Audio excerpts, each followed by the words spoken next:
गोविंदा गोपाला।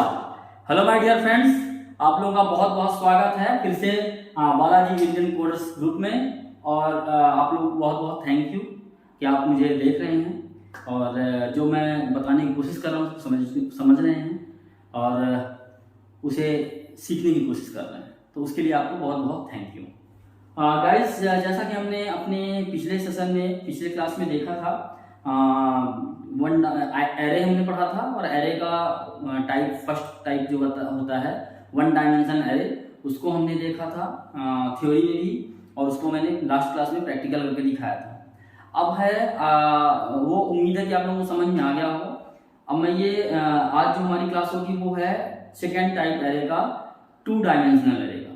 तो हम उसको आज कंटिन्यू करते हैं। तो let's start.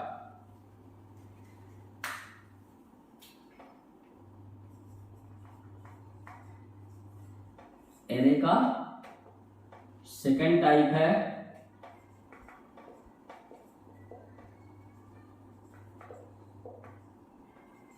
Dimensional array, two dimensional array. अब हम इसमें देखते हैं है क्या है टू डायमेंशनल। तो टू डायमेंशनल, जैसा कि मैंने आपको क्या बताया था कि हम जो ग्राफ पढ़ते हैं, मैथमेटिक्स में ग्राफ होता है, उसमें हम बनाया करते हैं, कोऑर्डिनेट्स बनाते हैं। तो एक होता है x, एक होता है y और एक होता है z। x, y and z ये होता है। तो टू डायमेंशन मतलब हमने पहले क्या पढ़ा था, वन डायमेंशन। तो वन डायमेंशन में या तो ऐसा होगा या तो ऐसा होगा, दोनों में से एक ही होगा, या तो इस तरीके से होगा या तो इस तरीके से होगा एरे। अब टू डायमेंशनल में ऐसा भी होगा ऐसा भी होगा, मतलब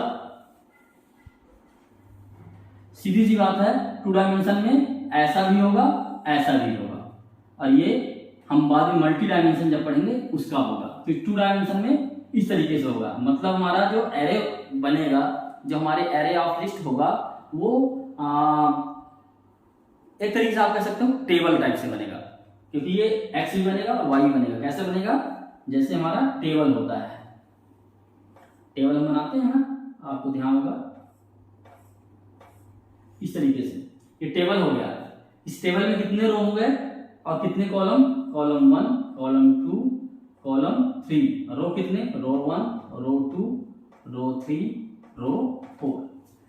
तो 4 कॉलम, 3 कॉलम और 4 रो तैयार हो गए हमारे पास।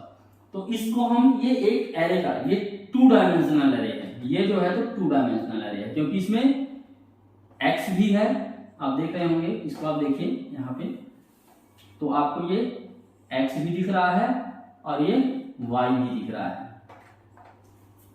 क्यों, क्योंकि ऐसे भी है, ऐसे में भी है और ऐसे में भी है। तो जब हमारे पास एक ही डायमेंशन होता है, या तो एक्स वाई डायमेंशन हो या तो एक्स डायमेंशन हो, तो उसको वन डायमेंशन कहते हैं। अब जिसमें हमारे पास एक्स और वाई दोनों डायमेंशन हो, ये दोनों डायमेंशन हो, तब हम क्या कहते हैं, टू डायमेंशन है, क्योंकि हमारे पास दो डायमेंशन है, एक्स है और वाई डायमेंशन है। तो हमारा टेबल के फॉर्म में ही बन गया है। अब हमें जैसे एक्सेल आप देखते हैं, एक्सेल क्या है, टू डायमेंशन एरे का फॉर्मेट है एक्सेल में। तो एक्सेल में हमारे पास हम सेव करते हैं वैल्यू, इससे मान लो 1 2 3 4 5 6 7 8 9 10 11 12 इस तरीके से वैल्यू है। अब हम बोले अगर कि इस वैल्यू की का प्लेस क्या है 5 का, तो हम क्या बोलेंगे इसको कि R2 एंड C2, इसकी वैल्यू क्या है। अब अगर हमें इनको 5 निकालना है तो क्या है, R2 C2, जिसकी वैल्यू 5 है। अगर हम बोले कि R3 और C2 की वैल्यू क्या है, 8 है। R3 ये R3 हो गया और C2 की वैल्यू 8 है। अगर यही बोले कि R3, अगर हम यही बोले इसको कि R3 और C3 की वैल्यू क्या है, तो R3 एंड C3 ये है 9 है। तो इस तरीके से हम कोई वैल्यू इस तरीके से हम एक्सेल में निकालते हैं। सेम लाइक दैट हम एक्सेल में भी इसी तरीके से करते हैं। आप एक्सेल अगर पढ़े होंगे, अगर नहीं पढ़ेंगे तो आप इसमें समझ लीजिए कि अगर हमें कोई वैल्यू निकालनी, सपोज दैट मेरे को 9 निकालना है, तो ये कौन से कॉलम में है? थर्ड कॉलम में है। और कौन से रो में है? थर्ड रो में है, इसलिए ये C3 R3। इसलिए आपको ये इस पोजीशन में टेबल में रखा हुआ है डेटा, तो आप यहाँ से गेट करोगे। अगर आपको कोई और वैल्यू चाहिए तो उसके हिसाब से आप देखोगे C1 में है, C2 में है या C3 में है, फिर उसके बाद देखोगे कौन से रो में है, तो आपको मिल जाएगा। तो इस तरीके से आपका जो है तो ये टेबल का फॉर्मेट दिखाता है और टेबल से ही आपका ये पूरा इसको समझा जाता है। तो अब हम आपको एक चीज और बता दें यहाँ पे। अब आपको हम इसको जैसे मान लीजिए कि इसका नाम है टेबल है और हम इस तरीके से वैल्यू निकाल रहे हैं, तो हम इसमें क्या लिखेंगे? ऐसे R3 C3 की जगह हम क्या मान लेते हैं? हम लिख दिया हमने टेबल R3 एंड C3 में वैल्यू क्या है? 9। इस तरीके से सुन लिखेंगे। इस टेबल के इसका नाम है, इस टेबल का नाम टेबल है। कुछ भी आप लिख सकते हो, टेबल के जगह पर आप कुछ भी लिख सकते हो, मैट्रिक्स लिख लो, जो भी आपको लिखना है कुछ भी आप लिख लो, वो नाम है उसका ABCD व्हाटएवर। एंड ये सेल नंबर है, इस टेबल में कौन सा सेल नंबर है, कौन से पोजीशन में है ये, तो R3 और C3 में है।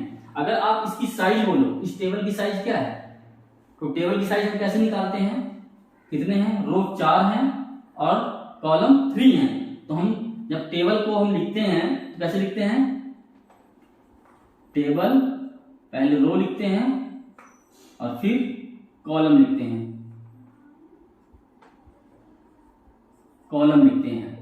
हमेशा इसी फॉर्मेट में लिखा जाएगा आपका। इसके फॉर्मेट के अलावा नहीं लिखा जाएगा। रो की जगह पर आप कॉलम नहीं लिख सकते हैं। ये जो है, तो अगर आप सोचे कि टेबल लिख लिया आपने, कॉलम फिर रो लिखते हैं, वो रॉन्ग है। ये नहीं लिखना है, ये ऐसे लिखना है। हमेशा रो पहले लिखा जाएगा, कॉलम बाद में लिखा जाएगा। इसीलिए हमने यहाँ पे लिखा क्या? पहले रो लिखा फिर कॉलम लिखा यहाँ पे। तो रो और कॉलम इस तरीके से है। ये रो है, आपको दिखा देता हूँ, ये रो है और ये कॉलम है इसका। तो ये फॉर्मेट गलत है, इस तरीके से नहीं लिखेंगे कभी भी। रो पहले कॉलम बाद में। तो इस टेबल का साइज कितना है? टेबल का साइज जो हम टोटल साइज लिखते हैं तो क्या लिखते हैं? टेबल कितने रो हैं? 4 रो हैं और कॉलम कितने हैं?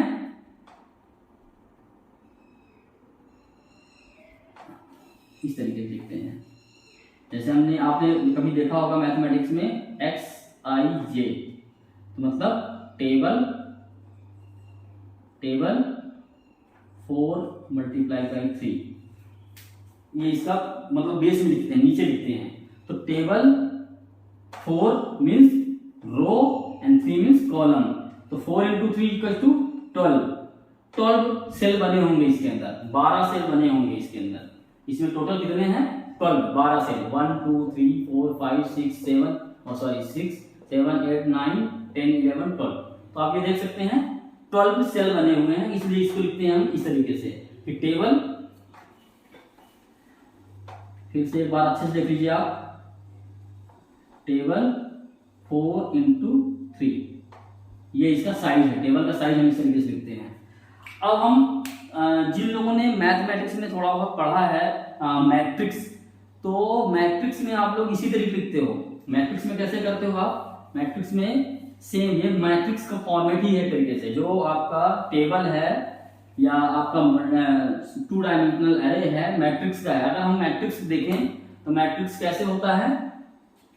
अगर हमने लिख दिया x 3/3, इसको 3/3 बोलते हैं, मतलब 3 row and 3 column, 3 row 3 column. अब x 3 रो 3 कॉलम का हम बनाते हैं अगर, वैसे होगा हमारा, इसको हम इस तरीके से लिखते हैं XIJ। I मीन्स रो और J मीन्स IJ। अब हमारे पास इसको हम मैट्रिक्स जब बनाते हैं तो 3/3 का है, तो हम शुरू करेंगे 1 से होगा शुरू हमेशा।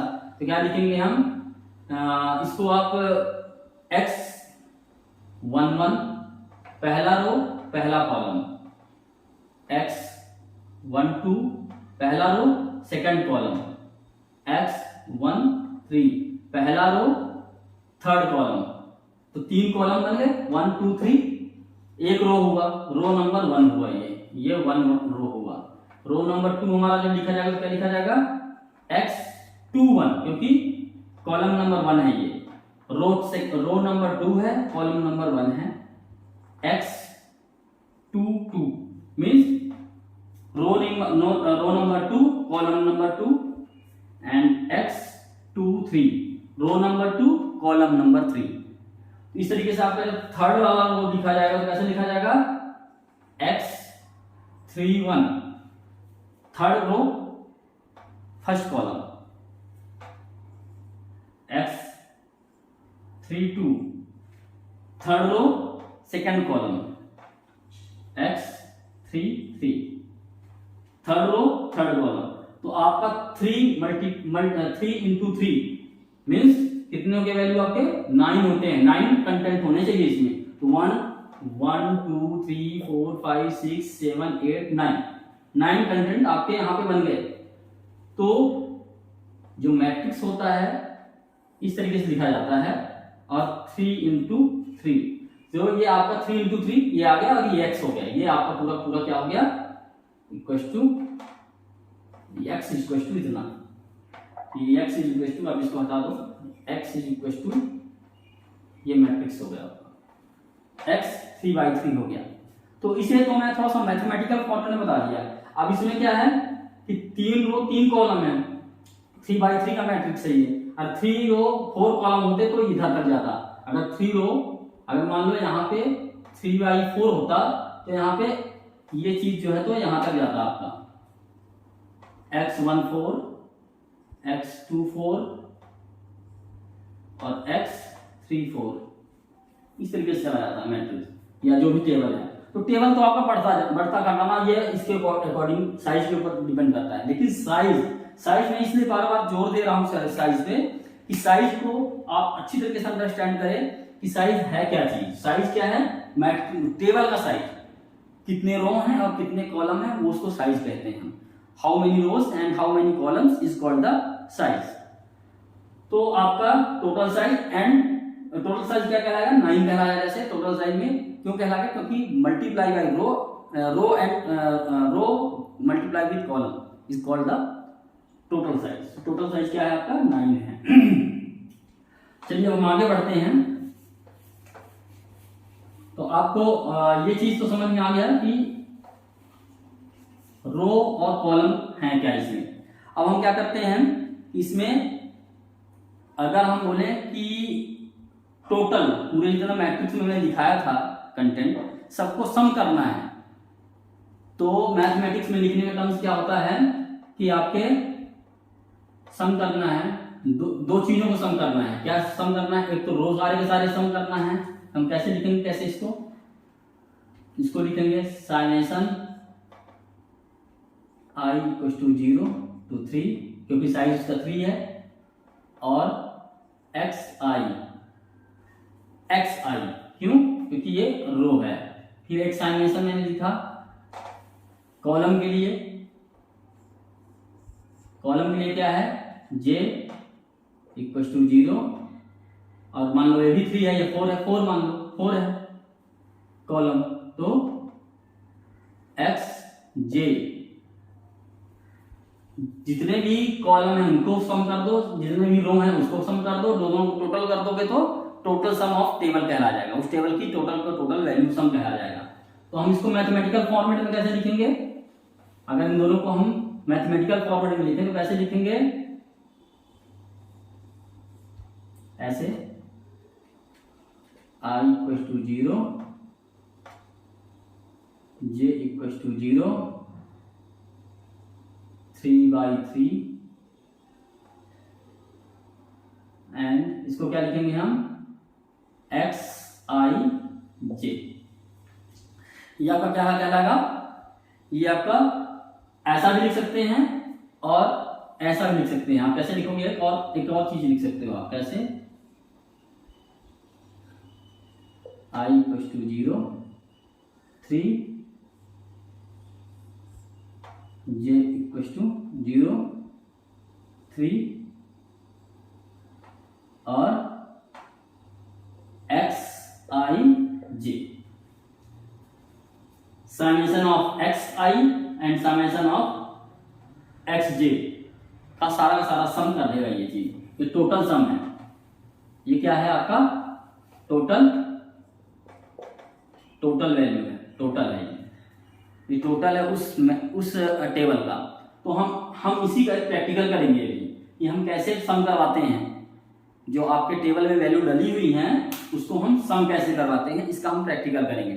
तो प्रैक्टिकल करने से पहले हम एक काम और करते हैं, इनिशियलाइजेशन थोड़ी सी देख लेते हैं। इनिशियलाइज कैसे करते हैं सेकंड 2 डायमेंशनल एरे को। आपने देखा होगा कि हम 1 डायमेंशनल एरे को कैसे करते थे, इंट आई, जो भी साइज लिख दिया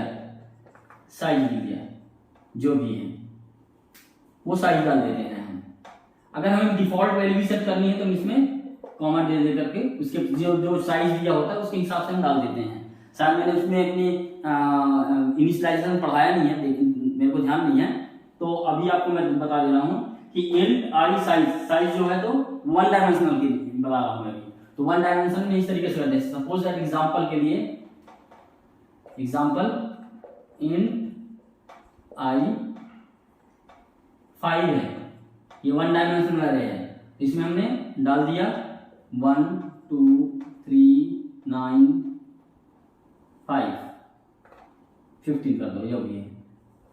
कितने वैल्यू हो गए, 5 वैल्यू डालने हैं अपने को, 1 2 3 4 5 वैल्यू आ गए।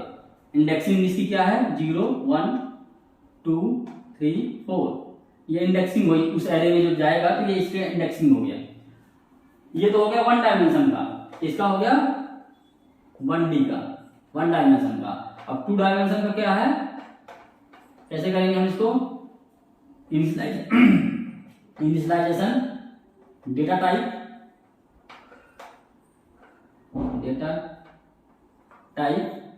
इसके बाद वेरिएबल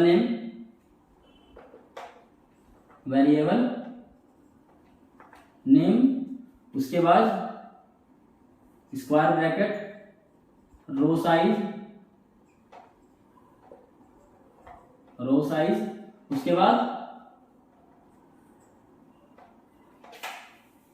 उसके बाद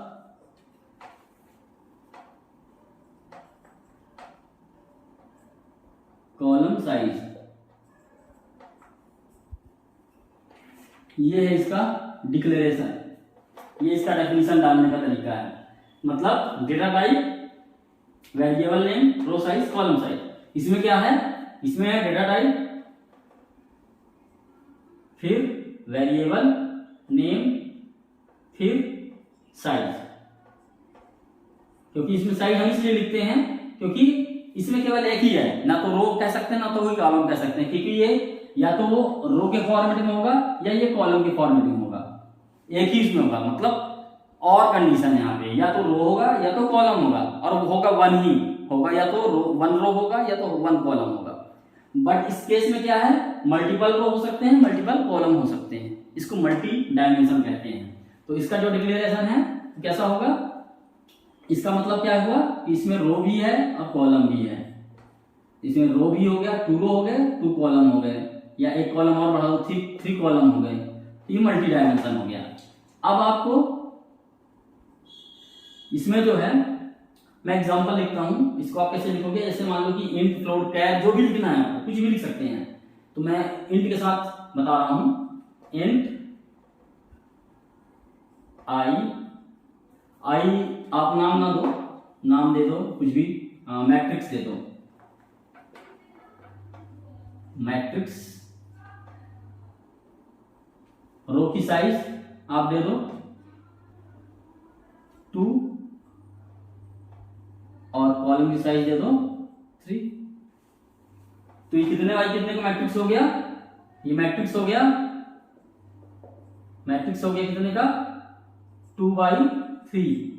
दैट मीन्स इसमें टोटल 6 एलिमेंट जाएंगे, टोटल 6 एलिमेंट जाएंगे। 2/3 का मैट्रिक्स है।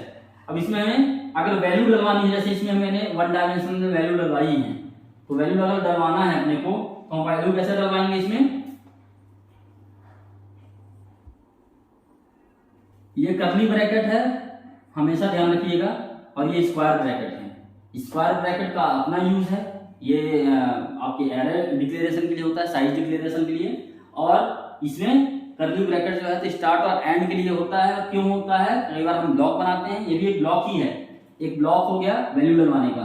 तो एक ब्लॉक के अंदर इसमें क्या है, सिंगल ब्लॉक है। अब इसमें कितने होंगे, मल्टीपल ब्लॉक है, मतलब 2 डायमेंशनल है। तो एक ब्लॉक के अंदर दूसरा ब्लॉक बनेगा हमारा यहाँ पे, क्योंकि 2/3 का है तो 2 रो 3 कॉलम्स होंगे। तो जैसे 1 2 3 हो गया यहाँ पे, फिर एक और बनेगा, एक रो हो गया ये, और दूसरा रो क्या हो गया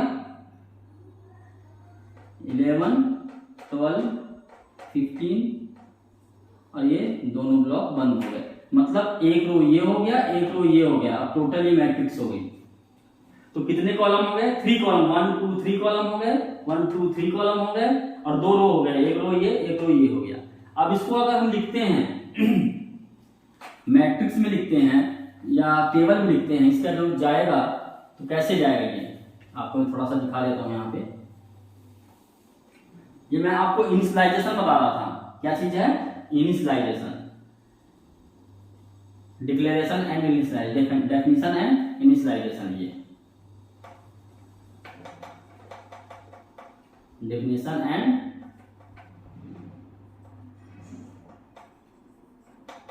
इनिशियलाइजेशन, ये डेफिनेशन एंड, ये हमने केवल यहाँ पे डेफिनेशन बस दिया है, इनिशियलाइजेशन यहाँ पे कर रहे हैं, डेफिनेशन पार्ट हो गया, ये इनिशियलाइजेशन पार्ट हो गया। ये डेफिनेशन पार्ट है, ये इनिशियलाइजेशन पार्ट है, क्योंकि हम इसमें वैल्यू भी डाल रहे हैं। अगर हम कुछ नहीं डालेंगे तो हम सिंपल इतना भी लिख सकते हैं, इतना बस लिख देंगे, इधर का नहीं लिखेंगे कुछ भी। अब हम देखते हैं कि इसमें हम जो हमारा दे रहे हैं वो क्या बन रहा है। जैसे क्या है, मैट्रिक्स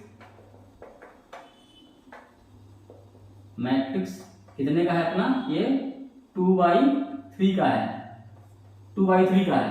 तो हमारा मैट्रिक्स का मतलब क्या हो गया, यहाँ पे 2/3 हमने लिख लिया, मान लो ए, इस मैट्रिक्स का नाम मिल गया ए 2/3। तो हम इसको लिखेंगे जब टेबल फॉर्मेट में, कैसे लिखेंगे, A11 A12 A13 A22 A21 A22 and A23, 2 3 आ गया, यहाँ पे लास्ट में अपना कंप्लीट हो गया। मतलब 2 रो 3 कॉलम, 2 रो हो गए हमारे पास, एक रो ये और एक रो ये हो गया, और 3 कॉलम्स हो गए, 1 2 3 कॉलम हो गए। अब हम इसकी वैल्यू अगर देखें कि कैसे जाके स्टोर होगा, हम अपने उसमें कंसेप्ट में कैसे स्टोर करवाएंगे, तो कैसे स्टोर करवाएंगे, इसको स्टोर करवाएंगे, A11 की वैल्यू क्या है, 1 है, तो 1 आ गया, फिर 2 आया, फिर 3 आया, एक रो इंसर्ट हो गया। अब दूसरा रो 11 है, ये क्या है, A21 है, दूसरा रो फर्स्ट कॉलम, फिर दूसरा रो दूसरा कॉलम, तीसरा रो दूसरा रो तीसरा कॉलम, 15।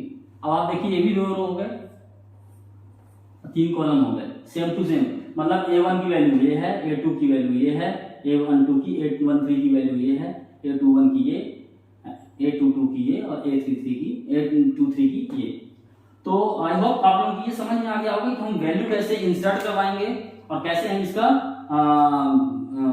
जो है तो यूज करके हम कैसे प्रोग्राम बनाएंगे। मैं आपको ये इतना डीप में इसलिए बता रहा हूँ इस चीज को कि आप इसको पूरी तरीके से समझें, क्योंकि इसी से आपको जो है तो आगे आप कैलकुलेशन कर सकते हैं।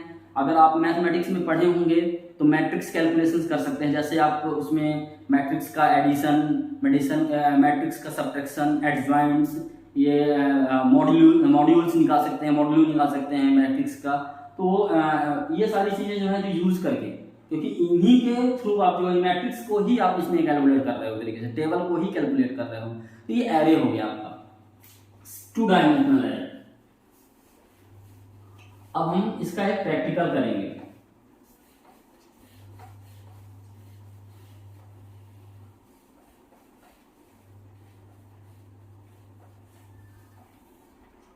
तो प्रैक्टिकल में हम क्या करेंगे, इसमें हम एक इनपुट करेंगे, टू डायमेंशन का एक इनपुट करेंगे, और जो है तो इसमें हम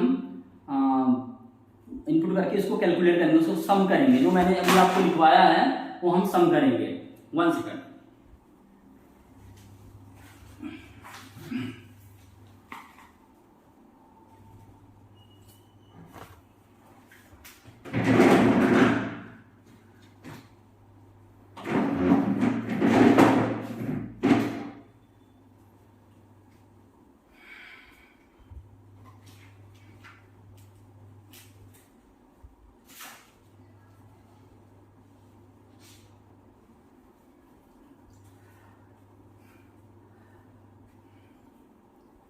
तो हम इसमें क्या करेंगे कि हमारे पास एक रो और कॉलम का इनपुट होगा, उसमें हम इनपुट करवाएंगे और उसके बाद हम उसको कैलकुलेट करेंगे। तो हम एक सिंपल सा एग्जांपल कर लेते हैं। हम क्या एग्जांपल कर लें कि हमें जो है तो प्रिंट करके दिखा दे 1 to 5 का टेबल दिखा दे, 1 से लेकर के 5 तक का टेबल दिखा दे। Simple, no input. अभी हम इनपुट नहीं करते क्योंकि इस बोर्ड में हम इनपुट करेंगे तो बोर्ड में आ नहीं पाएगा। मैं प्रैक्टिकल टाइम में आपको एक एग्जांपल करके इनपुट करके भी दिखाऊंगा। तो हम इनपुट भी करेंगे तो फॉर लूप यूज करके, लूप का यूज करके हम मतलब एनी वन लूप हम यूज कर सकते हैं, फॉर ही नहीं। तो मतलब हम इनपुट भी करेंगे। एरे का भी हमेशा मान के चलिए, चाहे सिंगल डायमेंशनल 1 डायमेंशनल हो, चाहे 2 डायमेंशनल, चाहे मल्टी डायमेंशनल, सभी ऑपरेशंस लूप के थ्रू होंगे, क्योंकि उसमें बार बार हमें वैल्यू डलवानी होगी, बार बार वैल्यू निकालनी होगी, बार बार उस वैल्यू को कैलकुलेशन करवाना होगा। तो इसलिए जैसे मैंने पिछली क्लास में आपको बताया था, कैलकुलेट करवा के सम करवा के दिखाया था 1 डायमेंशनल में, कि हम उसमें फॉर लूप आप देखे होंगे कि इनपुट के लिए हमने फॉर लूप लगाया, फिर कैलकुलेशन के लिए आपको फॉर लूप लगाया, और आउटपुट के लिए अगला से फॉर लूप लगाया। तो सब के लिए फॉर लूप लग रहा था। तो एरे में हमारे लूप तो लगने ही लगने हैं। तो अब हम क्या करते हैं कि हमें जो है तो एक आउटपुट चाहिए। कैसा आउटपुट चाहिए कि ऐसा दिखे 1 2 3 4 5 ऐसा दिखे। ये हेडिंग हो गई हमारी, ये टेबल के नाम हो गए, और ये 1 2 3 4 5 6 7 जो भी जितना भी लिखना है, हम 5 तक का कैलकुलेट करते हैं। फिर हमको प्रैक्टिकल टाइम में और बढ़ा के दिखा देंगे, कुछ नहीं है ज़्यादा। तो हम 1 का टेबल करेंगे। यहाँ पे 1 का टेबल 1 2 3 4 5 होता है। 2 का टेबल 2 1 जा 2 4 6 8 10 होता है। 3 का 3 1 जा 3 3 2 जा 6 9 12 15 होता है। 4 का 4 8 12 16 20 होता है। 5 10 15 20 25 होता है। ये हमें प्रोग्राम बनाना है। तो हम इसको जनरेट करवाएंगे, जनरेट करेंगे इस टेबल को। ये आपका इसी फॉर्मेट में आपका दिखे, हमें इसी फॉर्मेट डिस्प्ले में भी ऐसे ही दिखे, ऐसे लाइन दिखे, ऐसा लाइन दिखे, और ऐसे हेडिंग्स दिखे रो और कॉलम के, और उसके बाद आपको ये वैल्यू दिख जाए। तो अगर आप ये बोलो कि ये टेबल की साइज क्या है, तो आप कैसे लिखोगे टेबल? ये टेबल है टी, तो इस टेबल को आप टी बोलते हो। तो टेबल टी की का साइज क्या है? 5 बाई 5 है। तो टोटल साइज क्या है? 25 आइटम होंगे इसमें, टोटल 25 आइटम। 1 2 3 4 5 and 5 25 exact. तो 25 आपके पूरे के पूरे इसमें आइटम हैं इस टेबल में। तो हमें मतलब साइज भी हमें कैलकुलेट करके देखते रहना है, क्योंकि हमारा प्रोग्राम इससे खराब ना हो। अब हम इस आउटपुट को करके देखते हैं प्रैक्टिकल के थ्रू।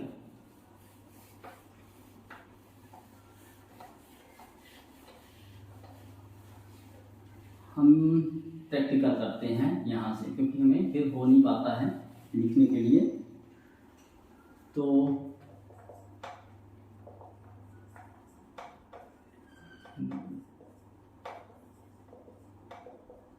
studio.h इंक्लूड कर दिया। हम रो और कॉलम यहीं पे ऊपर डिफाइन कर देते हैं। थोड़ा सा आपको एक अच्छा सा एग्जांपल मिल जाएगा। डिफाइन रो 5, डिफाइन हमारा कॉलम कितना था, कॉलम भी 5 है, इसको हम कॉल लिख देते हैं, col rows ROS rows cols, column means column cols, ये भी 5 है, ये भी 5 है। अब ये हमने यहाँ पे लिख दिया, डिफाइन कर दिया। अब हमारा मेन फंक्शन हमने स्टार्ट किया, मेन स्टार्ट कर दिया हमने।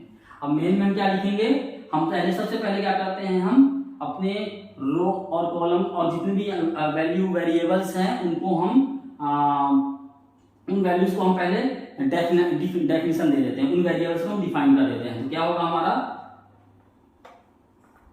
इंट I J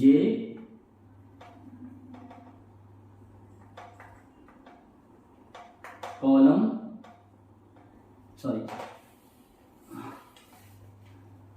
स्मॉल में रो कर देते हैं, स्मॉल में कॉल कर देते हैं, कॉल।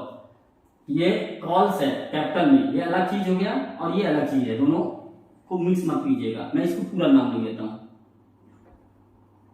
Column row column. और क्या होगा आपका यहाँ पे एक मल्टीप्लाई, क्योंकि हमारा टेबल क्या होता है, मल्टीप्लाई होता है, तो हम इसको प्रोडक्ट लिख देते हैं, प्रोडक्ट। और प्रोडक्ट में क्या होगा हमारा, यहाँ पे रो और कॉलम होंगे, क्या होंगे, रो और कॉलम होंगे। तो इसमें बेसिकली हमें क्या दिखाना है, रो और कॉलम का प्रिंट दिखाना। तो यहाँ पे हमारा हो जाएगा क्या, रो, यही रो जो हमने ऊपर डिफाइन किया है, और यही कॉल्स आपने यहाँ पे डिफाइन कर दिया है यहाँ पे हमने। अब हम क्या करते हैं, सबसे पहले क्योंकि हमें हेडिंग दिखाना है, तो हम क्या करते हैं, हम एक काम करते हैं, इसको आधे में ही यूज करते हैं पूरा, क्योंकि हमें आधा में और लिखना होगा, तो हम एक लाइन खींच लेते हैं पूरा पूरा। इंट I J, ये J है, J रो कॉलम, और हमने इसके नीचे लिख दिया प्रोडक्ट रो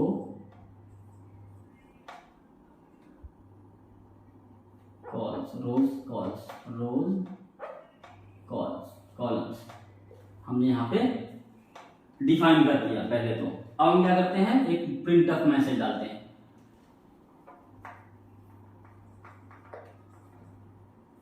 प्रिंटफ हमने क्या डाल दिया, यहाँ पे डाल दिया table, multiplication table,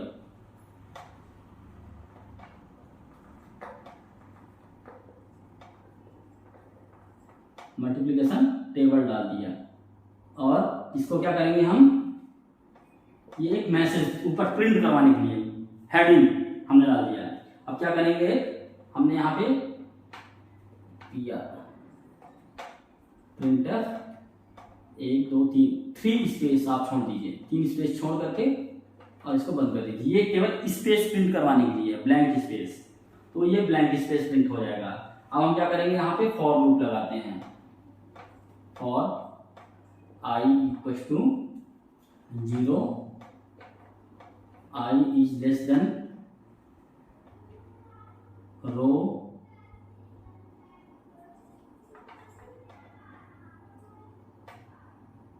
I is less than row and I plus plus. तो क्या हो गया आपका, ये फॉर लूप बना यहाँ पे, हमने यहाँ पे फॉर लूप लगा दिया। अब क्या करेंगे, यहाँ पे हम रो इक्वल टू, अब कैलकुलेट करेंगे हम, अब वैल्यू कैलकुलेट करेंगे। क्या कर रहे हैं, क्योंकि हम इसमें इनपुट नहीं करना है, हमें केवल टेबल प्रिंट करवाना है, तो हमारे पास यही I और J के जो वैल्यू बनेंगे उसी में हम मल्टीप्लाई करते जाएंगे और वो तैयार हो जाएगा टेबल। तो हम क्या करेंगे, यहाँ पे rho equal to I plus 1 कर दिया। इसको रो की वैल्यू हमने दे दिया। अब हम क्या करेंगे, प्रिंटफ, यहाँ पे हम क्या करेंगे, यहाँ पे हम एक %d कर दिया हमने, क्योंकि हमें, आपको ध्यान होगा हमने ऐसे ही करना था ना, इधर ही वैल्यू लिखनी थी, इधर भी लिखनी थी, तो इसलिए हमने ये पाइपलाइन डाला यहाँ पे, इसको बंद कर दिया, पाइपलाइन डाल करके बंद किया। और इसके आगे क्या लिखा हमने, रो की वैल्यू प्रिंट करवा देनी है, रो की वैल्यू प्रिंट हो जाएगी। तो जो इधर लिख रहे होंगे रो में ना 1 2 3 4 5 इस लाइन के पहले, वो ये होगा, इस लाइन के माध्यम से ये चीज लिखा जाएगा। अब हम आगे चलते हैं। अब हमें क्या करना है, फिर से प्रिंटफ लगाना है। और प्रिंटफ में क्या लिखेंगे हम, जे के लिए printf,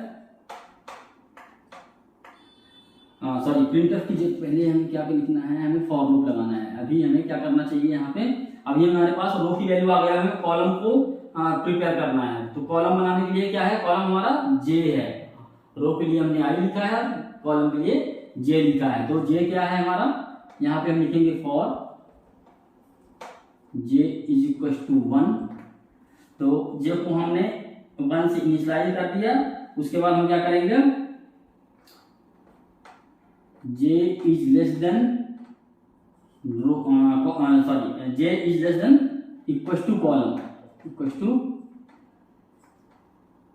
calls, j is less than equal to cols, ये रोज है यहाँ पे ना, s है, तो यहाँ पे calls, COLS calls, and j plus plus हमने कर दिया। और इसको यहाँ पे क्या कर दिया हमने, यहाँ पे अब हम इसका जो ऑपरेशन लिखना है वो करेंगे। तो जैसे हमने रो के लिए लिखा था वैसे ही कॉलम के लिए लिखेंगे। क्या लिखेंगे, कॉलम के लिए लिखेंगे, यहाँ पे हम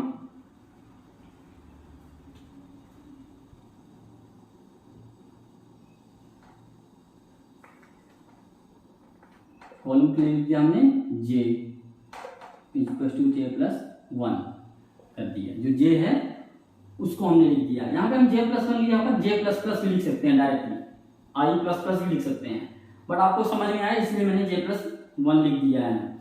अब हम क्या करेंगे यहाँ पे कि प्रोडक्ट,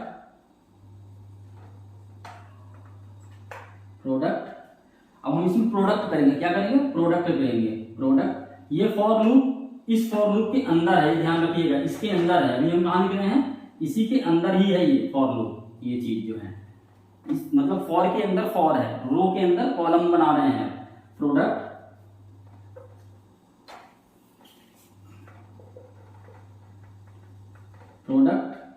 आई और जे इक्वल टू क्या होगा हमारा, आई और जे, आई और जे मतलब रो कॉलम, जो रो बनेगा उसका प्रोडक्ट कर करके दिखाएगा, रो और कॉलम बनेगा इसमें कैलकुलेट होकर के। तो क्या बनेगा यहाँ पे, प्रोडक्ट रो, यहाँ पे हम कर देंगे रो मल्टीप्लाई बाय कॉलम। ये इसके साथ नहीं है, जगह नहीं थी इसलिए मैंने यहाँ पे लिख दिया। तो मल्टीप्लाई हो जाएगा किसका, रो बाई रो एंड कॉलम का। और इसके बाद हम क्या कर देंगे यहाँ पे, प्रिंटर कर देंगे। क्या करेंगे, %4d, 4d क्यों, क्योंकि स्पेस हमें लेना है उसके आगे, ठीक है ना, स्पेस लिखना है, इसलिए हमने 4d, 4 कैरेक्टर का जगह हमने बनाया वहां पे। और क्या लिख देंगे यहाँ पे, प्रोडक्ट आई एंड जे, ये लिख दिया। ये लाइन हमारी प्रिंट करेंगे वहां पे। और अब ये फॉर लूप, अब ये वाला फॉर लूप बंद हुआ, और अब इस फॉर लूप के बाद क्या करेंगे, नया लाइन हमें चाहिए होगा, क्योंकि एक रो पूरा जब कैलकुलेट हो जाएगा कॉलम के साथ, तो दूसरे रो के लिए न्यू लाइन चाहिए होगी। तो हम क्या करेंगे, प्रिंटर यहां पे हमने न्यू लाइन कर दिया, ये न्यू लाइन के लिए प्रिंटर हो जाएगा। और उसके बाद इस फॉर को हम बंद कर रहे हैं यहाँ पे, और इस मेन को यहाँ पे बंद कर रहे हैं। तो ये आपको समझ में आ रहा होगा कि क्या कर रहे हैं यहाँ पे। अच्छा, हम फिर से देखते हैं इसमें कहीं पे एक चीज जो है मिस हो रही है, लग रहा है कि जब हमने एक पार्ट हमारा क्या है, कॉलम का जो कॉलम हमने क्या प्रिंट करवाना है, ये वाला तो हमारा हो गया, लेकिन शायद हमने ये वाला हम भूल गए हैं। तो यहाँ पे हमें इसके बाद जो है तो एक चीज और लिखना है। इसके बाद यहाँ पे क्या लिखना है, इस चीज को मैं यहाँ इस पार्ट को मैं जो इस लाइन में लिखना है वो ये क्या है, यहाँ पे मैं लिख देता हूँ। क्या लिखना है अपने को, यहाँ पे लिखना है फॉर लूप लिखना है। For j is equal to 1, j 1 से स्टार्ट होगा और क्या करेगा, j is less than cols के लेस देन तक चलेगा, ये less than equal to basically, and j plus plus. और इसके अंदर हम लिखेंगे क्या, इसके अंदर हम लिखेंगे एक तो आप लिखेंगे प्रिंटफ, और यहाँ पे आप लिख देंगे %d, और यहाँ पे लिख देंगे आप जे को आप यहाँ पे, जैसे आपने यहाँ पे आई को प्रिंट करवाया हुआ है, रो को आपने प्रिंट करवाया हुआ है यहाँ पे, वैसे ही आप यहाँ पे क्या करेंगे, जे को प्रिंट करवा देंगे। ये रो आप चाहे करवा दें, चाहे यहाँ पे 1 कर दिया आपने प्लस, तो यहाँ पे आप क्योंकि हमने यहाँ पे 0 से इनिशियलाइज किया था, इसलिए हमने यहाँ पे रो को प्रिंट करवा दिया। अब यहाँ पे हम क्या कर रहे हैं, 1 से इनिशियलाइज कर रहे हैं, तो यहाँ पे हम डायरेक्ट जे को ही प्रिंट करवा देंगे। यहाँ पे जे प्रिंट हो गया। अब प्रिंट होने के बाद क्या होगा, ये फॉर लूप हमने बंद किया यहाँ पे। अब एक और प्रिंटफ करना है, वो सिंपल लाइन डालना है, डैश डैश डैश करके, इस तरीके से डैश डैश डैश डैश इस तरीके से। तो ये लाइन आपकी जो है तो मिस हो गई थी। अब इसके बाद फिर जो है तो ये आपका इस लाइन पे नहीं होना है, कहाँ पे होना है, ये आपका जो है तो इस फॉर के पहले होना है, इस फॉर से पहले होना है, इस जगह पे होना है, इस जगह पे ये लाइन डलनी है। अब मैं आपको समझाता हूँ थोड़ा सा इसको करके, यहाँ पर प्रैक्टिकल करते हैं अपन ना, इसका हम आउटपुट करते हैं, कैसे आएगा ये। तो हम जैसे यहाँ पे इनिशियलाइज किया 5x5 का मैट्रिक्स हो गया, हमारा टेबल हो गया। हमने यहाँ पे डेफिनेशन दे दिया, आई जे रो कॉलम जो भी है दिया। प्रिंटर, सबसे पहला प्रिंटर हमारा क्या है, पहला वाला प्रिंटर डिस्प्ले देगा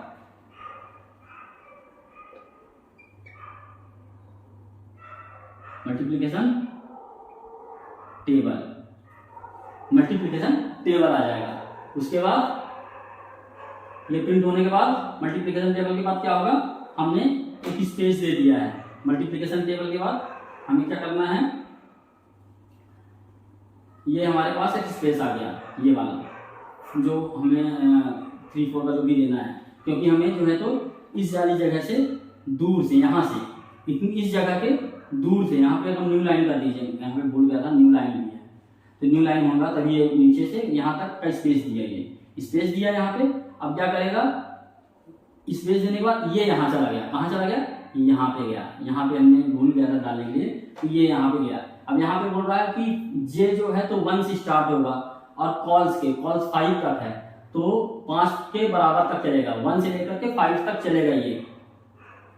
तो उसमें क्या करेगा, जे को प्रिंट करेगा, तो क्या करेगा, प्रिंट करेगा कैसे, 1 2 3, बार बार घूम रहा वहीं पे, तो 1 आया पहले, फिर घूम गया, 2 हुआ, फिर 3 हुआ, प्लस प्लस होकर के, फिर 4 हुआ, फिर 5 हुआ। फिर उसके बाद क्या किया हमने, एक लाइन डैश डैश डैश डलवाया है, dash dash dash line print हो गया। अब इस प्रिंट के बाद अब हम यहाँ पे आ गए, इस फॉर लूप में आए। इस फॉर लूप में क्या हो रहा है कि हमारा पहला रो अभी स्टार्ट होने वाला है, पहला रो, फर्स्ट रो। तो यहाँ पे हमारा 0 से इनिशियलाइज हुआ और यहाँ पे रो में हमने डालवा दिया सिंपल रो में i+1, तो ये 0 + 1 हो गया, तो यहाँ पे रो की वैल्यू हो गई 1, तो हमने यहाँ पे डाल दिया। यहाँ पे हमारा प्रिंटफ हो गया, प्रिंटफ हुआ पहले 1 और फिर उसके बाद ये पाइपलाइन, तो हमें छोटा छोटा थोड़ा सा लिखना पड़ेगा क्योंकि है नहीं जगह, तो 1 लिखा और ये पाइपलाइन आ गई यहाँ पे। तो पाइपलाइन आई अब उसके बाद हमने यहाँ पे लूप पहुंचा दिया, लूप पहुंचा यहाँ पे j = 1 है और फॉल्स से 5 से लेस है, तो 5 से लेस है तो कहाँ तक जाएगा ये 1 से लेकर के 5 तक, =5 है तो बराबर हो 5 से या लेस हो उससे, तो तब तक चलेगा ये। तो यहाँ पे गया और यहाँ पे कॉलम =j+1 कर दिया हमने, मतलब j+1 दैट मीन्स 2 हो गया। क्या हो गया? 2 हो गया।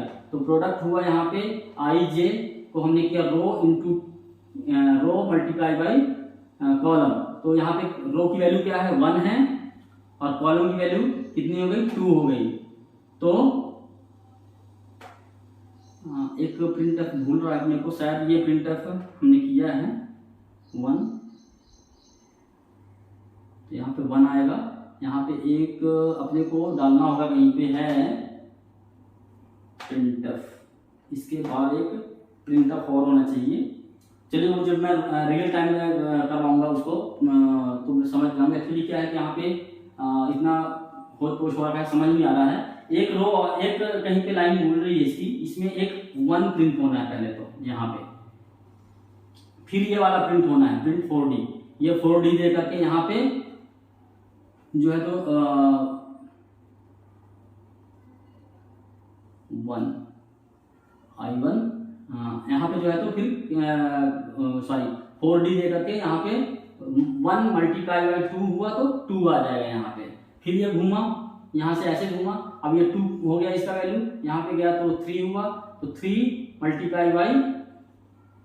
1 हुआ, क्योंकि अभी रो की वैल्यू 1 है, रो हमारा i = 1 ही है, i हमारा क्या है 1 है और j की वैल्यू क्या है, पहले 1 हुआ तो 1 आया यहाँ पे, फर्स्ट टाइम 1 हुआ तो 1 आया, ठीक है, फर्स्ट टाइम 1 आया तो 1 हुआ तो 1 आया, सेकेंड टाइम 2 हुआ तो 2 आ गया, और थर्ड टाइम क्या हुआ, ये +1 2 + 1 हुआ तो 3 हुआ, तो 3 के टाइम पे ये 3 आ गया यहाँ पे, फिर +1 हुआ तो 4 हो गया, फिर +1 हुआ तो 5 हो गया, ये बदलते गए यहाँ पे।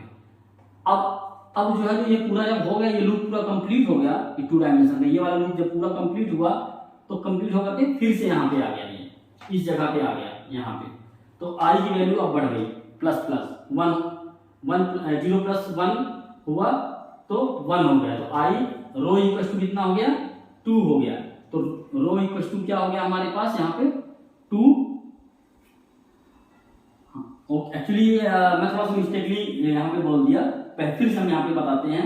यहाँ पे मैं बोल रहा था जो कि लाइन मिस हो गई है, मिस नहीं हुई है। यहाँ पे क्या है कि i = 0 है और j = 1 है, तो अब हमारे यहाँ पे क्या है कि कॉलम j 1 है लेकिन कॉलम 2 हो गया, क्योंकि 1 + 1 तो 2 हो गया, तो यहाँ पे आपका जो है तो इस तरीके से प्रिंट करेगा। अब ये यहाँ पे फॉर लूप में यहाँ पे दूसरी बार जब आया तो ये i = 1 हुआ तो रो की वैल्यू 2 हो गई यहाँ पे, तो यहाँ पे अब 2 प्रिंट हुआ, यहाँ पे 2 प्रिंट हुआ, जस्ट 1 सेकेंड, यहाँ पे 2 प्रिंट हुआ ऐसे, और अब क्या होगा, ये प्रिंट हो गया 2, अब आज इस फॉर लूप में आ गया, तो इस फॉर लूप में कैलकुलेशन स्टार्ट हो गया, तो i की वैल्यू क्या है 1 है, j की वैल्यू क्या है 1 है, तो 1 × 1 हुआ, सॉरी रो का कितना हो गया 2 हो गया, रो = कितना हो गया, अब यहाँ पे 0 1 + 1 2 हुआ यहाँ पे, तो 2 × 1 हुआ, कितना हो गया 2 हुआ, फिर ये बढ़ा तो 2, अब ये j की वैल्यू कितनी हो गई 2 हो गई, मतलब दैट मीन्स कॉलम की वैल्यू 2 हुआ 3, इस तरीके से 4 6 8 10, फिर 3 4 ऐसे ही सबका वो घूम के ऐसे ही यहाँ से चलता जाएगा। मैं आपको जब डिबग होगा, इसका डिबग करवाऊंगा तो मैं आपको एग्जैक्ट इसका सीन करके दिखाऊंगा और कैसे इसका आउटपुट आएगा, लेकिन आउटपुट इसका ऐसे ही आना है और मैं आपको उस टाइम पे करके दिखाऊंगा। तो गाइज होप मैं आशा करता हूँ कि आप लोगों को ये 2 डायमेंशनल एरे समझ में आ गया होगा और 1 डायमेंशनल भी समझ में आ चुका होगा। अगर आपको ये समझ में नहीं आता है, कहीं पे भी आपको डाउट वाला पॉइंट लगता है, थोड़ा सा मैं यहाँ पे जरूर कंफ्यूज हुआ था प्रैक्टिकल करने के टाइम पे कि कुछ लाइंस मैंने इधर उधर हो गई हैं, स्किप कर गई थी माइंड से, तो मैं अभी इनको जब प्रैक्टिकल करेंगे हम, क्योंकि बड़े प्रोग्राम होते हैं तो पूरी की पूरी एग्जैक्टली लिख नहीं सकते हम छोटे से बोर्ड में, तो हम जब जिस टाइम पे प्रैक्टिकल करेंगे उस टाइम पे आपको पूरा प्रॉपर एक एक डिबग करके दिखाएंगे हम इसको। और गाइज जहाँ पे भी आपको उसके बाद भी नहीं समझ में आता है, प्रैक्टिकल करने के बाद भी नहीं समझ में आता, तो आप उसको कमेंट बॉक्स में उसमें लिख के बताइएगा मेरे को, मैं उसको आपको सॉल्व करके बताऊंगा कि कहाँ पे आपको अगर थ्योरी में नहीं समझ में आ रहा तो उसको बताइएगा, प्रैक्टिकल में नहीं समझ में आएगा तो उसको बताइएगा, मैं उसको आपको पूरा प्रॉपरली उसको सॉल्व करके और मैं आपको मैसेज करके बता दूंगा उसमें। तो गाइस आज की क्लास के लिए यहीं पे हम बंद करते हैं और हम नेक्स्ट क्लास में इसके प्रैक्टिकल 2 डायमेंशनल एरे के प्रैक्टिकल में मिलेंगे। तब तक के लिए थैंक यू, बाय।